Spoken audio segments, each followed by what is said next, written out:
విషయం కాదు ఇది. ఇప్పుడు వాళ్ళ కుటుంబమే బతుకుద్ది అనమాట. ఇద్దరు ఆడపిల్లలు పెట్టుకొని ఒక తల్లి బతికించుకోవాలంటే మామూలు విషయం కాదనమాట. అప్పు తెచ్చుకొని పెట్టుకుందాం అనుకుంటే ఆడ మోసం జరిగిపోయింది. మోసం జరిగిపోయిందనే కదా పెద్దల కాడికి పోయింది. ఇప్పుడు మా మా మాదన్ ఏమి జనసేన నాయకుడి పేరు ఏం పేరు? నాదల్ల మోహన్. ఏ నాయకుడైనా నాయకుడి కింద ఉండే ఎమ్మెల్యేలు ఎందుకు పట్టించుకోరాయా?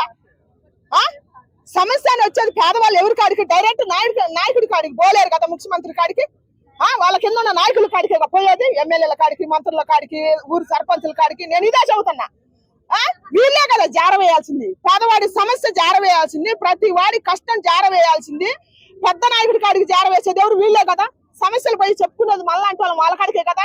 మరి వాళ్ళే పట్టించుకోలేనప్పుడు ఇంకెవరు? ఏ నాయకుడు ఆదుకుని నాయకుడి దాకా చేరితే నాయకుడు చేయకపోతే మనం అడగాల. అసలు నాయకుడి దాకానే జారదా ఏ సమస్య అయినా? ఇంకా ఎటు తిరుగుద్ది చెప్పి, ఎటు తిరుగుద్ది? అందుకని దయచేసి నేను చదువుతున్నా, జన సైనికులకు నేను చదువుతున్నా, పార్టీలో ఉన్న నాయకులకు నేను చదవటం లేదు. నాకేం కచ్చ కాదు, నాకేం కోపం కాదు. గెలిచినాక ఎమ్మెల్యేలు అయినాక మంత్రులు అయినాక ఈ చిన్నపాటి నిర్లక్ష్యం ఎక్కడైనా జరుగుతుంది, ప్రతి నాయకుడి కింద జరుగుతుంది. ఇదే అన్యాయం జరుగుతుంది. ఇప్పుడు పేదవాళ్ళ కోసం సాయం చేస్తామని వస్తున్నారు. వచ్చినప్పుడు మరి పేదవాళ్ళే కదా మీ కాడికి వచ్చేది. కష్టం వచ్చినప్పుడు ప్రతి వాళ్ళు కష్టం వచ్చినప్పుడు వచ్చేదే మేము మీ కాడికి. మరి మాకే మీరు న్యాయం చేయనప్పుడు ఇంకెవరికి న్యాయం చేయడానికి అనుకున్నారు? పదవి వచ్చినాక దోసుకొని దాచుకోవటానికి వచ్చారా? అంతే కదా లెక్క. అయితే ఈ నాయకుడే కాదు, ఏ నాయకుడైనా అంతే అడగాల. ఇద్దరు ఆడపిల్లల తల్లి, ఆమె కాలమే ఆమె నిలబడి బతకాలనుకుంది. నష్టం మోసం జరిగిపోయింది. ఇప్పుడు ఆ వంతటికి ఆమె పోతే న్యాయం జరగట్లేదు. మీ కాడికి వచ్చింది, మీ పలుకుబడి ఒక్కర మీ మాట ఇసిరితే వస్తాయి కదా డబ్బులు. ఆ కుటుంబం నిలబడుతుందా, ఇద్దరు ఆడపిల్లల భవిష్యత్తు నిలబడుతుందా? అందుకని నేను దయచేసి కోరుకుంటున్నా, ఆ పార్టీలో గెలిచిన ఏ నాయకులను నేను అడగట్లేదు, జన సైనికులను అడుగుతున్నా. సోజర్లో పనిచేయండి మీరే.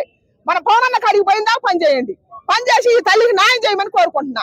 నాతో పాటు మీడియా మిత్రులు మొత్తానికి చేతి దండం పెడతాను నేను. అందరూ ఇదిగో ఇదే సమస్య, నిజమైన సమస్య. ఇట్లాంటి వాళ్ళకి హెల్ప్ చేయండి మీరు. నాయకులు గెలిచినాక ఒక మాట, గెలవతలకు ఒక మాట చేసి మోసం చేస్తారు, అన్యాయం చేస్తారు. అందుకని మన సమస్యలు మనమే తీర్చుకుందాం. దయచేసి మన నాయకుడు పవన్ కళ్యాణ్ అన్న కాడికి చేరిందాక ఈ వార్త సోషల్ మీడియాలో గానీ, యూట్యూబ్ లో గానీ, ఫేస్బుక్ లో గానీ ప్రతి యువకుడికి, ప్రతి స్త్రీకి నేను చెబుతున్నా, ఈ విషయము పవన్ కళ్యాణ్ అన్న దాకా చేరిందాకా సోషల్ మీడియాలో దద్దరిల్లిపోవాలా. ఇట్లాంటి వాళ్ళకి న్యాయం జరగాల. దయచేసి ఇట్లా బట్టల పేరుతోనే కాదు, ప్రతి ఒక్క దాంతో మోసం జరుగుతుంది. దయచేసి మోసపోయి పోకండి. మనకు చూపించేది ఒకటి, చేసేది ఇంకొకటి. పెద్ద పెద్ద కంపెనీలు బాగుపడుతున్నాయి అంటే ఎందుకు బాగుపడుతున్నాయి? ఇట్టనే బాగుపడేది. మనం చూపించిన పట్టు చేరా, ఆడికి పోయినాక డ్యామేజ్ చేరా. అంత దూరం పోయి మనం తెచ్చుకోలేము కదా. ఏదో ఒకటి నెత్తిని పెట్టుకొచ్చుకుంటాం కదా. వచ్చినాక మరి ఏమో వ్యాపారం చేసుకోవాలంటే అంత కంపెనీ వాడు సేల్ చేసిండు. ఈ చిన్నపాటి వ్యాపారం చేయాలంటే ఊళ్ళో కొనరా? డ్యామేజ్ వచ్చినా కొనరు, రేట్ ఎక్కువైనా కొనరు, పెద్ద తలకాయ నొప్పి అయిపోద్ది. దయచేసి ఇట్లాంటి వాళ్ళని ప్రోత్సహించకండి. పేదవాళ్ళు పట్టుకొట్టద్దు. పేదవాళ్ళని గెలిపించేది మనమే అందరూ మనమే సాయం చేసుకోవచ్చు. ఇంకో నాయకులు సాయం చేయరు. ఎందుకంటే పోయిందిగా ప్రూఫ్లతో సుద్దా చూపిస్తుంది.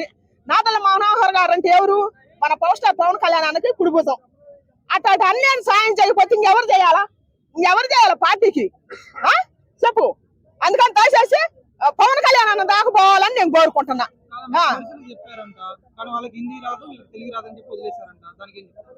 హిందీ రాదు, తెలుగు రాదు, లెక్క లేక. తెలుగు ఎందుకు రాదు? తెలుగు రాజే తెలుగు వాళ్ళకి వ్యాపారం ఎట్లా చేస్తారు? అక్కడ సూరత్ నుంచి తెలుగు ఎందుకు రాదు? ఇదంతా నాటకం అంతే. తెలుగు రాజు వ్యాపారం చేయరు కదా. ప్రతి ఒక్కరు పోతారు బట్టలు తెచ్చుకోవటానికి. ప్రతి వాళ్ళు నిర్లక్ష్యం. ఇప్పుడు ఆడ మనిషి ఏం చేస్తే లక్షల లంచాలు ఇచ్చుకోలేదు. ఎందుకు పట్టుకుంటారు? ఆ కేసులు లక్షల లంచాలు ఇస్తే పట్టుకుంటారు ఎవరైనా సరే. ఇప్పుడు డబ్బు మీద నడుస్తుంది, నీతి మీద నడవట్లేదు. అందుకని ఆ ధర్మమే ఎక్కువ వెళ్తుంది, ధర్మం ఓడిపోయింది. అందుకని మన మీడియా వాళ్ళు కానీ ఎవరైనా సోజర్లా పనిచేయండి. మన జనసేన నాయకులకు చెప్పట్లేదు, జనసేన ఏర మహిళలు కానీ, జనసేన పార్టీ అభిమానించే ఈరులు కానీ మొత్తానికి నేను చెబుతున్నా, అభిమానించే అభిమానులకి మన వాళ్ళే సారేయండి. మన పవన్ కళ్యాణానికి అందుకే నాయకులు అయిన వాళ్ళకి చెప్పినా అనవసరం. అది ఆమె చెబుతుంది, ఆమె చెప్పింది కదా. అది దయచేసి నేను కోరుకుంటున్నా, ఈ వీరలక్ష్మమ్మ గారికి న్యాయం జరగాల. మన పవన్ దాకా ఈ వార్త జారేసే బాధ్యత మన జనసేన పార్టీ నాయకులకు చెప్పట్లేదు, జనసేన అభిమానులకు చెబుతున్నా, ఏర మహిళలకు చెబుతున్నా.